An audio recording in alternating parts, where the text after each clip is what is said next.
روحیں جب اکٹھی تھی ساری کی ساری، وہ پورا ایک ہم نے ٹائم گزارا تھا، کس طرح سے تھا وہ سارا معاملہ، ہمیں یاد کیوں نہیں ہے؟ دیکھیں جب ڈائمینشن ایک ڈائمینشن سے دوسری ڈائمینشن میں انسان ٹرانسفر ہوتا ہے تو میموری لاس ہوتی ہے، انرجیز کا کانسیپٹ ہے اس کے پیچھے تو یہ ایک اور ڈائمینشن ہے عالم ارواح، ہڈن ڈائمینشن ہے، انسانوں کی نظروں سے اوجھل ہے، پتہ نہیں کہاں ہے، اللہ نوز بیسٹ، اور ہمارے اور ان کے درمیان ایک بیریئر ہے جسے برزخ کہتے ہیں۔ برزخ جب انسان فوت بھی ہو جاتا ہے نا تو روحیں برزخ میں چلی جاتی ہیں پردے کے پیچھے۔ آف کورس سر، برزخ کے پیچھے پھر عالم ارواح ہی ہے نا۔ عالم ارواح میں ابھی وہ روحیں بھی ہیں جنہوں نے دنیا میں آنا ہے اور وہ وہاں ہے، موجود ہے، تو اس کا مطلب کہ وہ تو ازل سے موجود ہیں وہاں پہ۔ ان کا جب ٹائم آئے گا تو اللہ رب العالمین پھر فرشتے کو حکم دیں گے کہ اس کو روح کو جا کر پھونکو اس میں،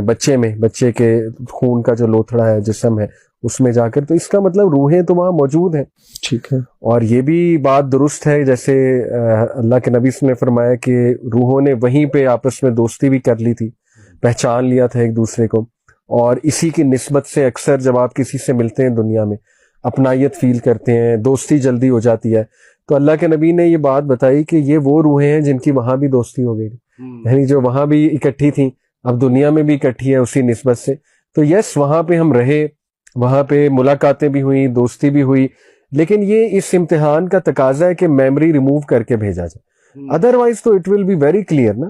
پھر تو ٹیسٹ کیا ہے، پھر اللہ کو کون پہچانے گا، جستجو کون کرے گا، حق اور باطل کی جنگ کون لڑے گا، پھر تو کلیئر ہو گیا نا کہ ہم وہاں سے آ رہے ہیں، پھر تو ایتھیسٹ کوئی نہیں ہوگا، ٹھیک ہے نا، پھر تو دعوت ہم کسے دیں گے۔ تو یہ ایک تقاضا ہے امتحان کا کہ ان کی میموری ریموو کر کے وہاں پہ سارے مسلم